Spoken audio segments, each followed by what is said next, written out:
Hi guys, welcome back to my little mini series, Literacy for Littles. If you're new here, I'm Cassandra. I'm a homeschooling mom, owner of Shield Scholars, and the creator of Reading Can Be Puzzling, my results-based reading program where your child will learn to read, or I tutor them for free until they do. Even if I'm falling down, I will keep on searching for my highs. In today's episode, we're talking about something most parents and honestly some teachers don't fully understand, which is print awareness. Print awareness is the first skill children need before they learn letters, phonics, or anything else in reading. This is one of my favorite topics because once you truly understand what print awareness is, you will see reading a lot differently. So, part one, what is print awareness? Let's start with just a simple definition. Print awareness is your child's understanding of how print works and what print is used for. It includes things like knowing how to hold a book, knowing where the story starts, turning pages in the right direction, noticing that print and not pictures carries meaning, understanding that letters form words and words are separated by spaces, tracking from left to right and top to bottom. Now I know those sound super simple and like obvious concepts, but developmentally for a child, these are huge milestones that prepare your child's brain for reading. Print awareness is the bridge between spoken language and written language. Without this bridge, children jump into letters and phonics on very shaky ground and struggle to anchor those meanings into something deeper. Part two, why is print awareness so important? Print awareness is not something kids just magically figure out, even though that's what a lot of adults assume happens. It's explicitly learned, even if it doesn't seem like it to your big adult brain watching this. And I know some of you are like, okay, this is getting kind of ridiculous. That is because you have a big adult brain that knows what it's doing, but this is actually a very foundational skill when we're talking about little people. So here's why it matters. It prepares the visual system for efficient tracking, it organizes the brain for left to right reading, and it reduces cognitive load during decoding. It helps children understand what a word is before sounding one out, and it sets children up to understand the purpose of reading. Now, before kids can decode, they need the neurological and developmental infrastructure that print awareness provides. So what happens if we skip it? Is it that big of a deal that we don't specifically teach them this? I mean, who doesn't know how to turn a page, right? This is the part most parents never hear, so I'm going to explain it to you. But it explains initial reading struggles for beginners, especially if you are starting your child out early, which I suggest that you do, and we're talking about 3, 4, 5 years old here. So let's go through the most common issues. First issue is tracking problems. Kids constantly lose their place because their eyes never learned left to right tracking, line sweeping, and consistent eye movements. These kids rely on their finger much longer than needed because the visual pathway is never automated, but then it's time to move into bigger reading passages by mid to end of first grade, definitely second grade, and they're much slower than they should be, and they're still doing this, and the reading is very choppy. Second issue, guessing instead of actually reading.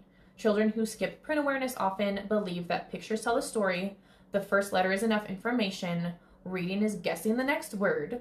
This becomes a deeply ingrained habit, and it's very hard to fix later, especially because it isn't often seen as an issue or even as a skill before it becomes a much bigger issue. And I'm going to talk more on this in just a second, so make sure you watch this entire video because we're about to get into a little bit of dyslexia talk. I often have parents comment on my videos that no beginner book should have pictures in them because we tend to see this as a big issue and then they're skipping over phonics, but that's actually not necessarily true. So if you watch my other videos, you know that we are big on teaching kids to read using concrete practices, right, instead of abstract thinking. So pictures are not bad in and of themselves, the fact that they are in books, but teaching kids to guess what comes next as a vocabulary or comprehension exercise before they master this print awareness is where concepts start to get hairy because reading is a very cumulative process. You cannot just skip steps. And that's where a lot of these issues come from. And then it's really hard to determine where the issue started and what actually caused this issue in the first place. Our third issue is word boundary confusion. Kids will skip small words such as the filler words or sight words like the, in, of, if. They will blend two words together, insert words that aren't actually there, or even pause in the wrong places because they never developed a concept of wordness, that words are actually separate units and they need to be read as separate units. Kids will also paraphrase. So instead of reading what they see word for word, they're going to sum it up for you and give you the overall idea, because usually kids are not bad with comprehension, especially when we do have pictures. So they can likely figure out the story, and their foreshadowing is actually really good, but that's where the word guessing and skipping comes in.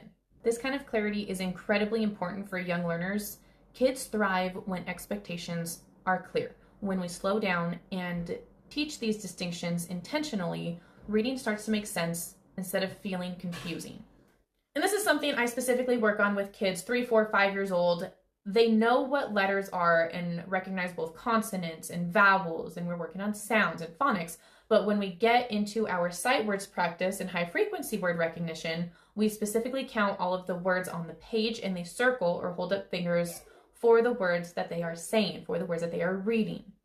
I always tell them, okay, here's our sentences. You only say the words you see, and we will circle it, say it, circle it, say it, circle it, say it. Hold up fingers as you're saying it. I can see a dog, and I will specifically make some sentences not able to be assumed. So when they start to guess or throw other words in or take words out, I will stop them and say, no, read what you see, not what you assume it says. And I'll tell you right now that from my last 8 years of experience working with ESL students, beginner readers, even late onset readers, kids do not inherently know what words are, especially on paper, especially if they are very young or very little. Issue number 4, difficulty with phonics. Phonics assumes a child knows where to look, what a word is, which direction we read, and that print carries the meaning. So when we jump straight into phonics without having this print awareness first, then we start to assume that there's dyslexia at play. Now, maybe there is. I'm not saying that dyslexia is not real or anything like that. People are always coming at me about assuming that's what I mean here. That's not what I mean. I mean that dyslexia is not statistically probable when they have these early onset issues, okay? Usually we can fix it. If it was true dyslexia, we would not be able to fix it, and we would really have to adjust our learning style. Kids will see letters and give you the sounds out of order, or see that the word starts with the letter C and immediately say cat or cake, because that's what they see on a flashcard, instead of attempting to blend it together. They will also read the picture and give you a general story instead of even looking at the words, because when they read with mom and dad at home, you know that you're looking at the words as you're reading the book, but they think you're looking at the pictures and making the story up as you go.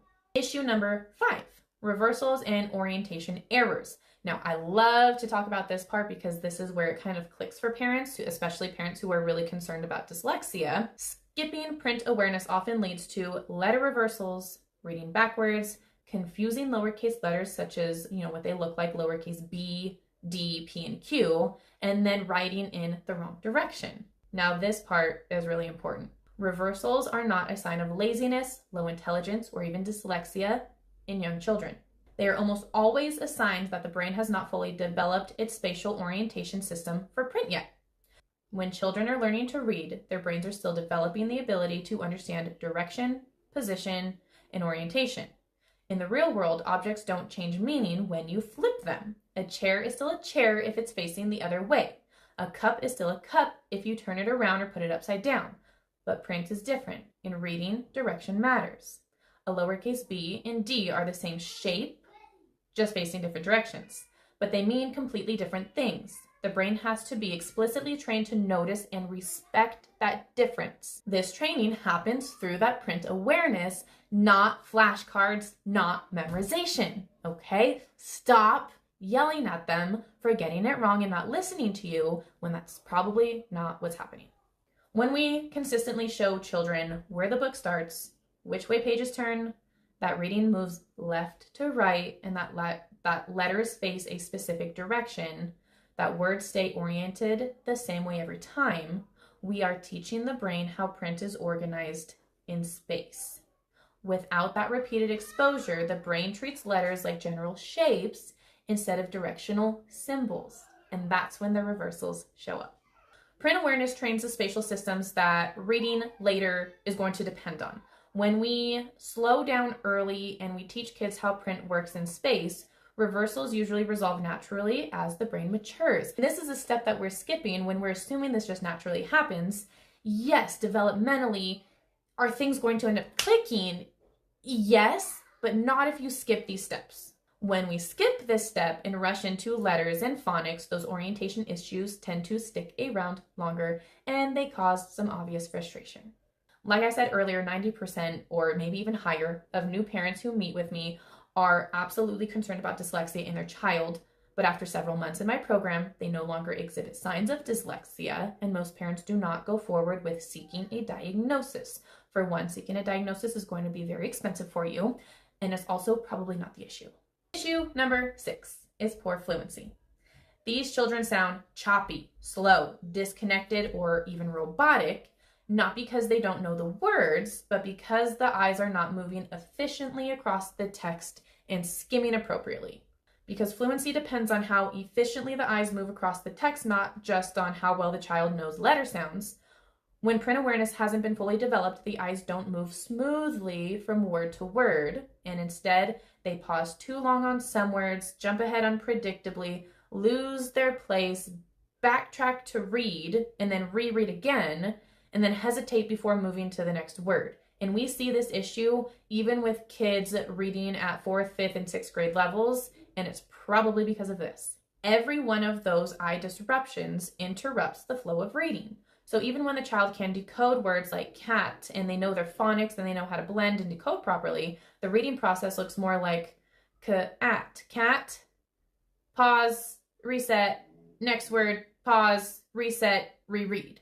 That constant stopping and starting breaks the natural rhythm of language, and reading becomes mechanical instead of meaningful. And then obviously comprehension suffers big time, which we're going to get to in just a second.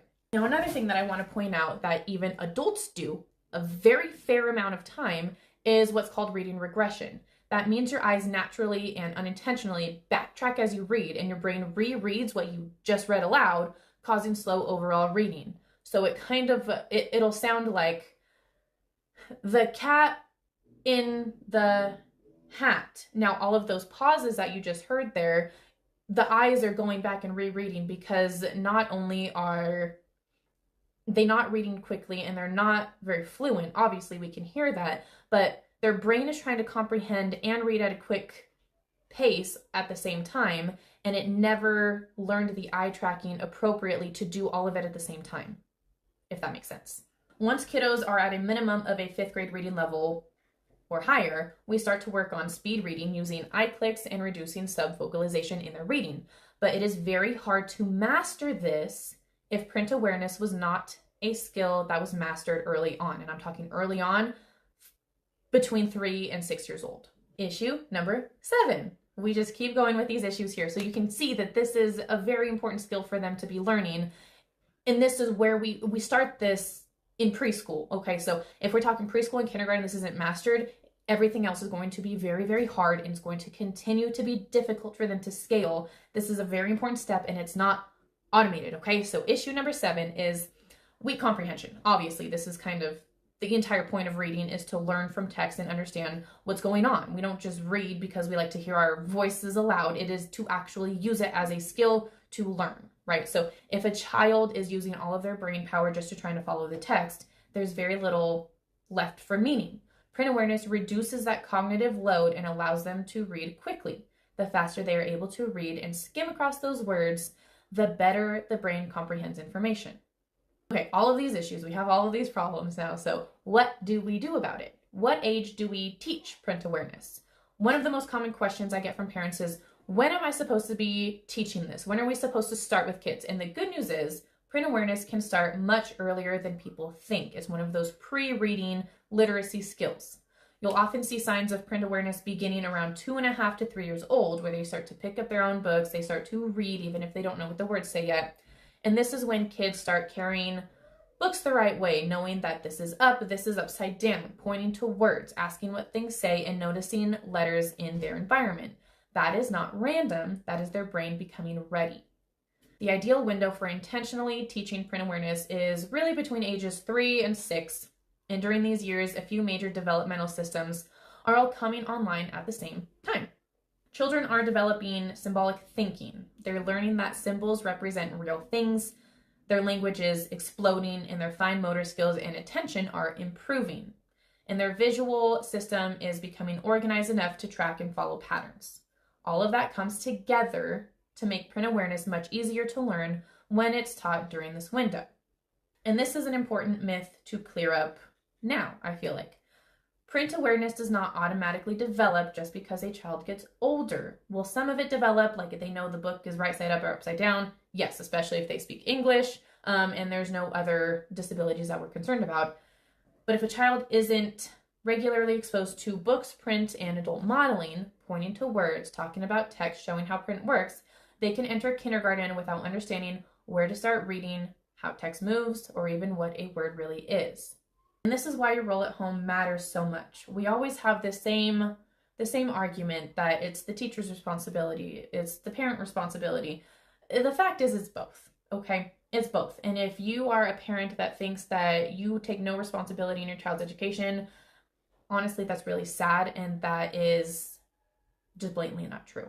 Okay, so a lot of things that you need to prepare them for before school are going to happen at home with you as their first and sole teacher. And this doesn't have to be that hard. You don't need these worksheets. You don't need to overthink things in formal lessons. What you need is just intentional exposure. Reading with your child, pointing to print, talking about words, showing them how books work. And when parents do this consistently, children don't just become school ready, they become reading ready.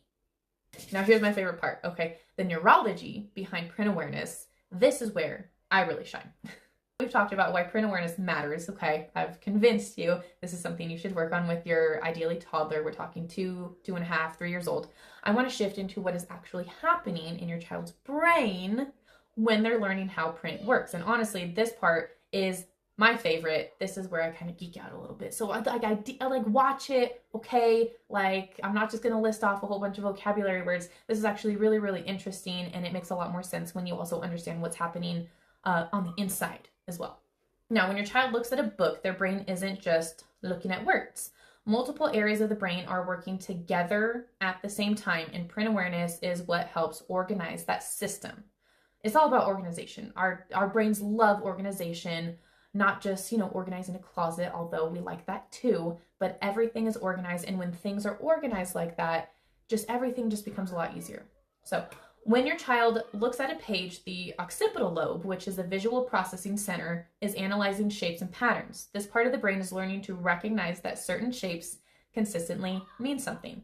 It starts to notice that curved lines show up together, that straight lines show up together, and that these shapes repeat in predictable ways. And over time, the brain learns this pattern is a letter, this pattern is a word.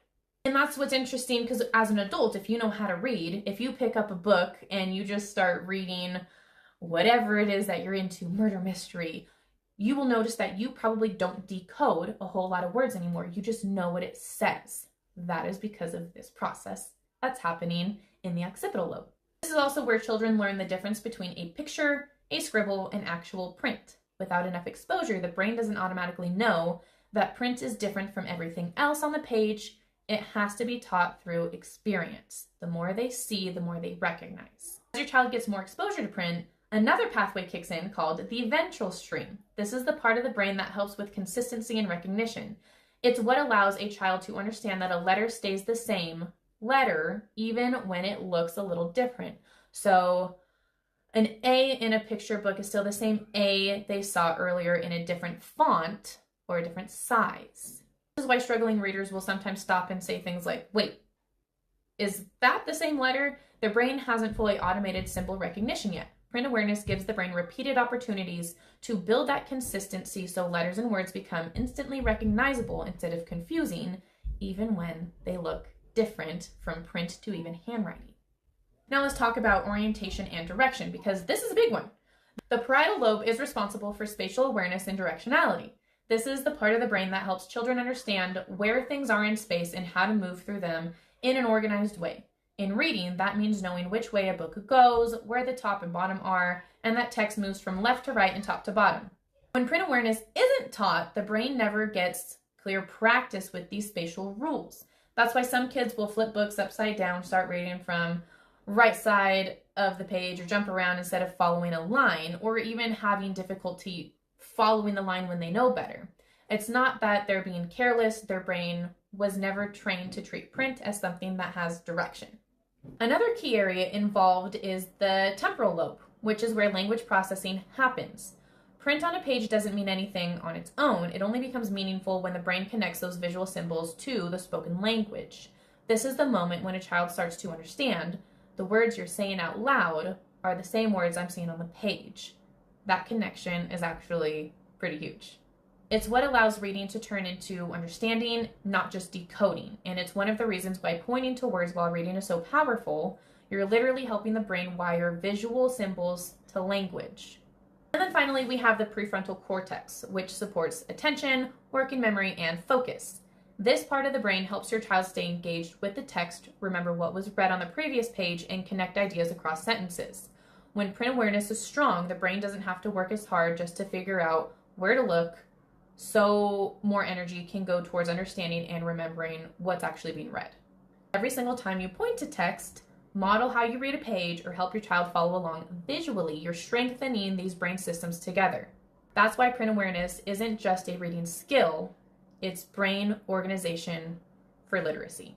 I want to talk about one of my favorite instructional frameworks, applied behavior analysis, or ABA, and how it naturally supports print awareness. ABA simply helps us understand how children learn best and how to set them up for success. One of the biggest ways ABA supports print awareness is through what we call discrimination training. This just means we are explicitly teaching children to notice differences. We don't assume they'll figure it out on their own. So instead of hoping a child understands the difference between a letter and a word, we actually show them. We make that part of the teaching. We talk about it, we point it out, we help them see that a picture is different from text, that letters combine to make words, and that spaces actually mean something, especially in writing once they get to that point. Another ABA principle that plays a huge role here is errorless learning. This means we model the correct behavior before expecting the child to do it independently. I know you've heard monkey see, monkey do. That's kind of where we're going here. So basically, rather than handing a child a book and seeing what happens, we show them how to hold it. We show them where to start reading. We show them how to follow the text. We don't wait for mistakes. We prevent them by modeling it the correct way the first time. When children experience early success, frustration stays low and confidence stays high, which is what we want for seamless learning. And that matters, especially with reading. Next comes prompting and fading, which is where a lot of parents are already doing the right thing without realizing it. At first, we give a lot of support. We track every word with our finger. We model reading over and over. We give verbal reminders like, start here, or let's go this way. Then, as a child becomes more confident, we slowly pull that support back. Maybe we track only the first word of a sentence, then just the first word of each line. Then we stop tracking for them altogether, and they take over independently. The goal is always going to be independence, obviously, but independence comes after support, not before that. So when you get mad at them because they're struggling or because they don't understand a concept, just think of this before they get in trouble. And one of the most powerful ABA strategies for print awareness is natural environment teaching, or let's just call it NET. Or NET. This is where learning happens in real life, not just during school time, not just during that performance, if you will. Print awareness is everywhere. Obviously, if you can't read, you could die. Right? Like reading could save your life. It's on menus when you order food. It's on cereal boxes in the morning. It's on street signs when you're driving. It's on toy packaging, labels, instructions, screens. Everywhere you look, there's going to be print. Every time you point to a word and say what it means, you're building your child's literacy brain. Every time you say, this word tells us what this is, you're reinforcing that print has purpose. It gives you direction. It tells you what to do. It tells you what not to do. This is why print awareness doesn't require worksheets, at least initially, right? How to teach print awareness at home. We've kind of talked about this, but let's just go over it, just black and white. Here's what you need to do with your little toddler, with your 3, 4, 5, or even 6-year-old. Number 1, when you are reading stories to them, point to each word as you read where they can sit next to you and they can see what you're doing. All right, don't just read it to them as they're sitting down in front of you.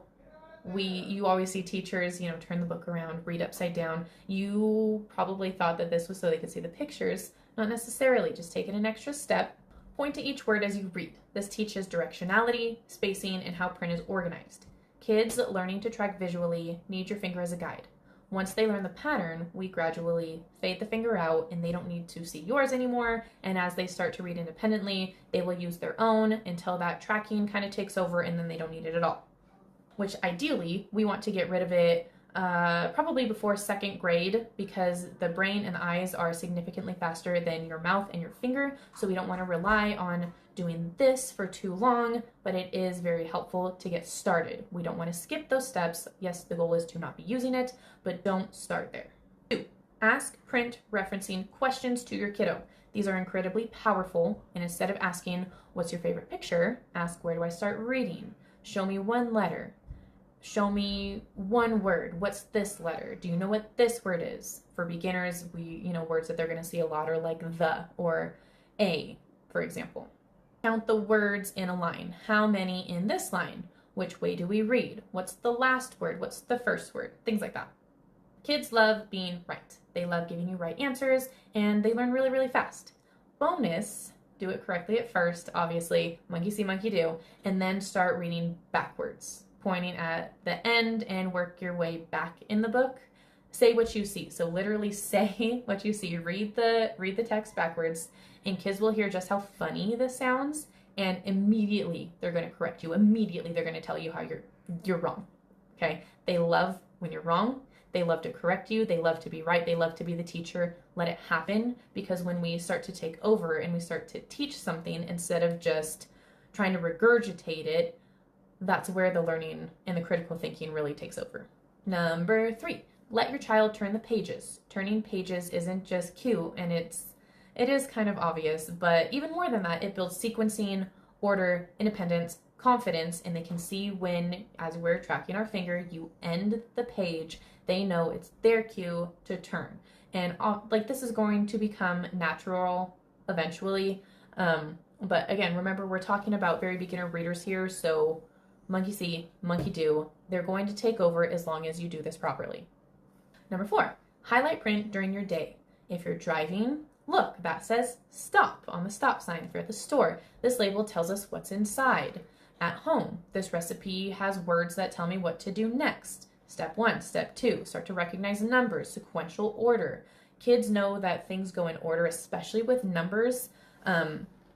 So give them the steps. Step 1, step 2, step 3, if you're looking at a recipe or something like that. Children learn literacy by living literacy. Step 5, show your child to value print. Kids copy what you see, so if you read books yourself, they're going to want to read books. When you write lists, they're going to want to sit next to you and doodle and pretend that they're writing a list too. Include them in all of these daily things that you're already doing. I know this is going to require some more patience. We're always overwhelmed. We always have the next thing. We're always late to wherever we're going, but try to slow down. Try to be mindful of this, even just a few times a day, several times a week, and you'll see it start to set in. Kids automatically see print as useful and important when you see it as useful and important. Now, before we move on, I want to make a point right here. Just stop for just a second. Now, building good reading habits is just that. It is building good habits. Okay, so when I say you read a book as the parent, read with your child, show them that reading is fun. We get stories from reading. Go to the library. Make it one of those romanticize your day kind of things. But while it is a good habit, and yes, this is what you should do, reading to your child and reading in front of them does not teach them phonics, and some parents kind of get tripped up here. This is simply another facet of early literacy that needs to be taught. It does not replace the other facets. Print awareness is usually the first step toward reading, and without it, children are going to guess, struggle to track, jumble words, battle with comprehension, and then kind of feel lost when the phonics does begin. With it, the entire reading process becomes a lot smoother, it's easier, and it does become more intuitive. So are a lot of these things going to happen naturally to you? Yes, they're going to look natural, but that's because they figured out the first part, or they were explicitly taught, and when things are explicitly taught, it just makes it a lot faster of a process, and we know that we've covered all of our bases in the very beginning, so you're going to see a lot of those dyslexia attributes kind of start to disappear if you start here first. With that, if you want your child reading confidently, even at a first grade level before they even start school, sign up for my free parent webinar. It is linked below. It's also on my channel. In Reading Can Be Puzzling, your child will scale one entire year in literacy, or I tutor them for free until they do. So you would be enrolling for results, not just billable hours, not just we'll keep enrolling, eventually it's going to take off. You pay for the results that I guarantee, no matter how long that takes. Generally, that's about 16 weeks. If it takes longer, then it takes longer, and that's that. You're not going to pay any more. Make sure to like this video, subscribe, and share it with another parent, and join me for episode 4, letter recognition, where I show you how to introduce letters properly and the common mistakes parents and teachers make without even realizing it. Thanks for watching, and I will see you in the next episode.